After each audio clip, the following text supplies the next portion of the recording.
This is the American Recut. We will be discussing 3 separate movies this time. First off is Invader Zim, Into the Florpus. Second is Rocko's Modern Life, 2 Nickelodeon shows that just refuse to die. And finally, Infinity Train, a new series. Yeah. Now, the reason that I wanted to take this on as one collective against the 90s horror fest was because these all have the very similar theme of being products of the 90s in some sense, and all being animated. Oh yeah. No, this is some attempt to kind of reconnect with millennials. I mean, so let's discuss Invader Zim first. I don't think this is an attempt to reconnect with them. I think this is just the nostalgia cycle. It always comes in 30-year waves.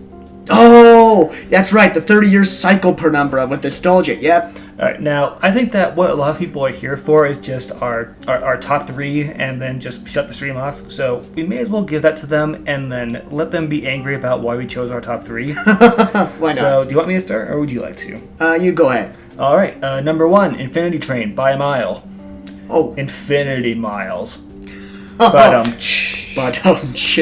God, he went there. Number 2 and 3 are actually really, really close for me. But number 2 was actually Rocko's Modern Life for me, with Invader Zim just barely trailing behind it. My intake, Infinity Train by a long shot. It is very creative. It's very entertaining. Rocko's Modern Life, I prefer that. That's also number 2. Number 3 is Zim. I put Zim at the bottom as well, mainly because it just felt like another episode. I think that I've got my reasons for it, which I'll get into after we do the American Recuts and get into the longer portion of exactly why. But I want to go through the American Recuts first, and then I'll go into just spoiler-free reasons why I liked him the way I did. Sure. So, let's start with Invader Zim. In 2019's Invader Zim, Into the Florpus, Zim discovers his almighty leaders never had any intention of coming to Earth, and he loses confidence in himself for the first time in his life, which is the big break his human nemesis, Dib, has been waiting for. Directed by Young Kyun Park and Jonan Vasquez, and written by Jonan Vasquez. Alright, so Invader Zim. This one is at the bottom of our barrel because... let's just go through it as a review. Characters, effects, so on and so forth. We'll get into the why later. Oh yes, the formula. I almost forgot the formula. Alright, so, the characters. It's the same lovable batch of characters we all know from the previous franchise, back from, 2001 or something or another? Late 90s, early 2000s. Yeah. A lot of characters are coming back. A lot of characters generally sound the same as they did. Most of the voice work is very consistent for these characters. It sounds mostly good. Oh, yeah. I think that there are some characters where they get a little bit much more screen time than before, or in some cases, much less than you would expect. But generally, the characters are about the same as in the animated version. Which, if you're looking for just a reboot, that's a solid plus. Yeah. Which kind of segues into effects. So, this is a reboot, and with reboots, we get more effects. And I feel like, this definitely had more quality effects. More advanced, not quality. Well, what would you call it? The effects the animation got a bit of an upgrade, I feel like. The animation is better. It's much smoother in general than even the old cartoons were. I think that with the effects and the way they changed the animation, some of the old charm of Invader Zim, which was kind of the very grotesque images, the odd-looking things, and the way that things were animated in a way where you would instantly tell what something was like or why something was disturbing, was kind of lost here, actually. I think that, as far as the style of the show, it lost something when it got the effects upgrade. I'll agree to that. I can see where you're coming from with that. No, the original animation was pretty rough and edgy, and not kind of purposely low quality, but not because it's a reboot, like I said, it has to be a little more polished. And don't worry about too much CG or something like that. It's basically all 2D except for some parts, but that's done stylistically again. And then themes. Speaking of styles, there's no new themes. It's still the same old gaggle of characters. As far as themes go, the theme is it's a continuation of the old story. It's very mired in itself, and it's anchored in just what would happen if. There are some light themes, as you come to expect from these kinds of things. Things like being a good parent is good. Yeah. Don't let your ambitions go to your head, and other stuff. That's a good theme there. Don't let your ambitions go to your head. And finally, the story. It's pretty basic. It is, and that's what kind of disappointed me there. This is why I kind of put it on the bottom of the barrel. The story was they treated it like a basic episode plot, not a movie plot, Which, on the one hand, if you're doing a reboot, that's kind of what you're after, is the feeling of, I remember this from when I was young. This is great. And it works for that. It generally works for that. Otherwise, though, as far as things to discuss, we will wait until we ramble on to discuss that in full. Indeed. So if you want to hear more about Just Invader Zim, feel free to join us for that. Otherwise, stay tuned for everything else. All right, so next in our bucket of 90s reboots, Rocko's Modern Life, Static Cling. Yeah, so this one,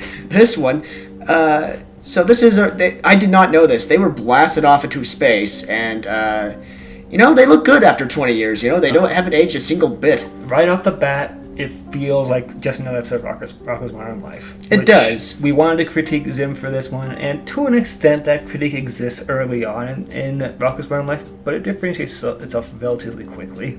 It does, and these deviations are what I kind of like in contrast to Invader Zim. So let's start with the characters. Characters. They're the same. They're largely the same. With the exception of one, but we'll get into that later. We'll get into it in Ramble On, because that is plot development. That is. But for characters, same thing. Yeah. And generally, a lot of the charm of this one comes from these characters being transplanted from the 90s into the 2010s, 2020s, arguably. That is the gimmick. That is the story, yeah. A lot of the charm comes from that. Yeah, no. It's these characters being introduced to our current era.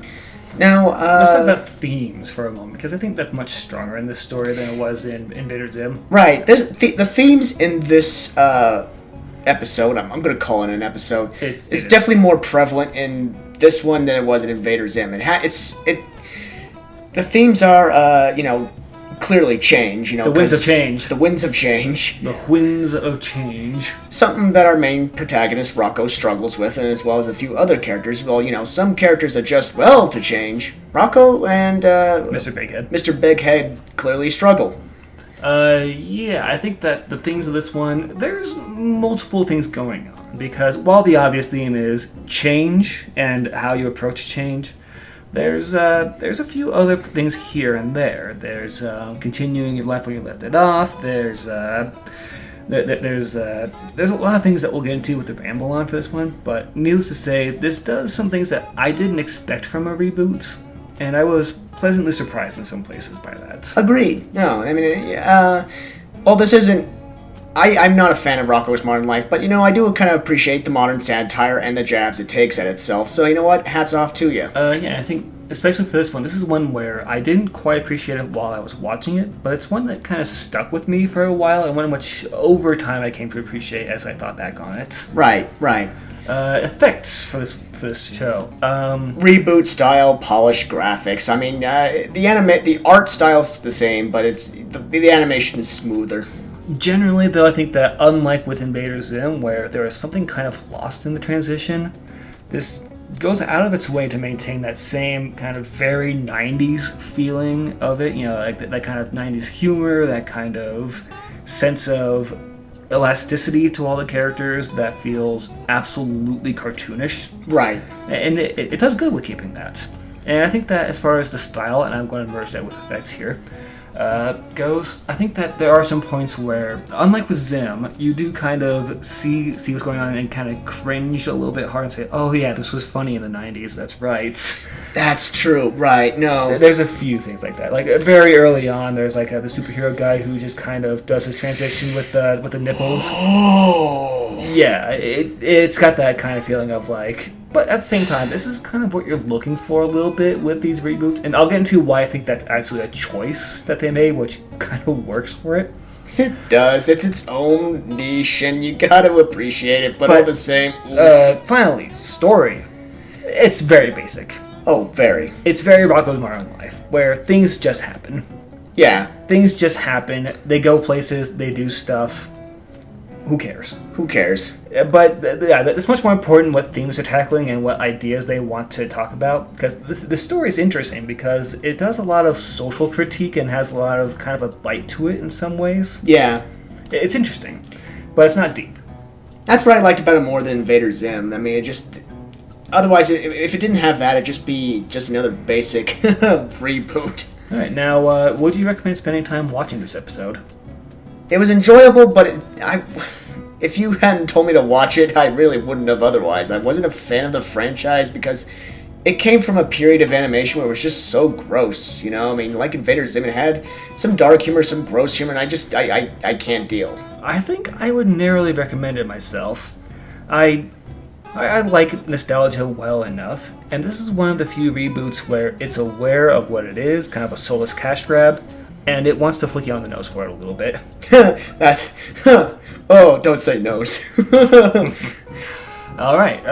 Well, if you want to hear more about Rocko's Modern Life, we will have a standalone ramble on for it. Otherwise, stay tuned for our last and final talk, Infinity Train. The best of all. Let's transition right into it off that. In 2019's Infinity Train, 13-year-old Tula finds herself on a mysterious train with an endless number of cars, each one its own universe, and must find a way to get home. Created by Owen Dennis. Alright, Infinity Train. So, this is our, this was, of the three, this was our favorite animation. Thoroughly. Oh yeah.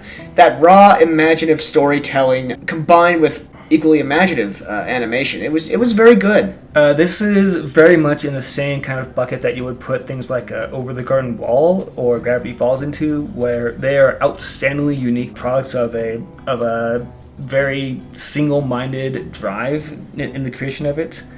And it's where it's hard to really talk about it and like try to compare it with them because it's such an interesting standalone piece that you can't really say, oh, it's kind of like Gravity Falls, but, or, you know, something like that. It's not that. It is not that. Right. It's its own breed of animation that's really individualistic and stylistic within itself. And on that, the first thing I'll talk about is the effects of the show, which I think is one of the most striking and immediate strengths of it. Oh, yeah.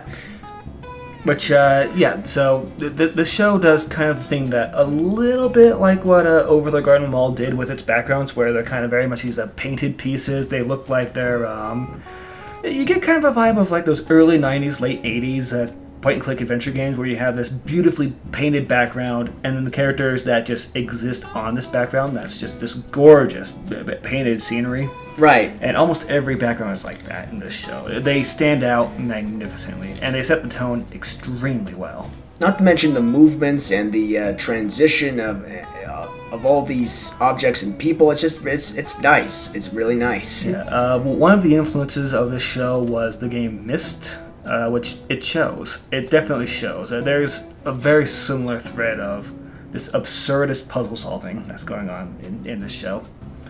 For the characters, we have got 3 primary characters, and then a couple of characters that show up here and there. Yeah. We have got Tulip, the protagonist of this series, 13 years old. She is better than you would first expect for these kinds of characters, because a lot of these shows have that same protagonist where, you know, they're a know-it-all, they're intelligent, but they also have the idiot ball at the worst times. She rarely ever has the idiot ball. Very rarely. She tackles very real subjects. She deals with real things that real people deal with, and that's something you gotta respect from a protagonist. Over the Garden Wall comparison again, she reminds me a lot of Words. Exactly, yeah. And then we have One-One. One-One, who is very much the token side character. He gets some of the best one-liners, he gets some of the best dialogue, and he gets some unexpectedly good moments. I was fully prepared to be annoyed by that character, but it kind of won me over with the unique gimmick to him after a while. He was a well-employed comedic relief and as well a plot device. And then we have Atticus, the corgi leader of king. Cornelia. Little corgi with a crown. He is really fun in this series. He's kind of the mentor voice of reason who can also be undermined by the fact that he's a dog. Yeah. he's a fun character to have around in general. He is. I think that he really works as an occupant of the train. Yeah, I don't know if I have more to say about him because he doesn't get enough of a role in the show, but he works. He works for me. He does. He does. So let's talk about. So we talked about effects, characters. Let's talk about themes. There's a lot of themes in this. There are a lot of themes. This is much like Over the Garden Wall, where there's the obvious through-line theme that they're talking about, but there's also a lot of other smaller pieces of subtext here and there that you can read into. There's a lot to chew on when you're done with the show. It's got a lot going on, and I don't want to talk too much about what the themes are because there's a lot of them, and spoilers, right? But as well as so let me see. Story. I mean, it does follow the protagonist Tulip. And, I'm sorry, what were you going to say? This is your classic stuck in a maze type story that a lot of these unique and interesting shows have, where it's just a story of someone trying to find their way back home, and they're lost in a place that's confusing and flexible with what kind of place it could be. Right. I kind of liken it to like a Alice in Wonderland kind of thing, where a protagonist goes down the rabbit hole and meets these all kinds of interesting, vivid characters and equally interesting and vivid landscapes. Okay. So, yeah. But the concept of, a train with all kinds of different worlds in its car, that's the hook that really enticed us, really. I mean, that's so interesting. It's a cool idea. There's a lot of worlds that are really interesting and just plain fun throughout the course of the show. There's a couple of characters on the train who have genuinely interesting stories to them as well. And there's a very good reason why they can't just do the bullshit things why can't I just climb the train? Why can't I just go outside? Why can't I just walk? There's very good reasons for it. Right. No, there's certain rules to it, but there's also no constraints to the imaginative portions of what could be in each and every car. I mean, they also make spoilers. To say the least, this is a show that I think I can speak for both of us when I say highly recommend it. Seek it out. Go out of your way to watch it. This is one of the better things to come out of 2019 thus far. I agree. Don't waste time subscribing to Netflix to watch Zim and Rocco. Subscribe to Cartoon Network and watch The Infinity Train, because that's the only way you're going to watch it, right? I mean, don't go to Netflix for those two, but they're still okay. Yeah. Beyond that, we'll see you in the Ramble On for Infinity Train. We will see you in the Ramble On.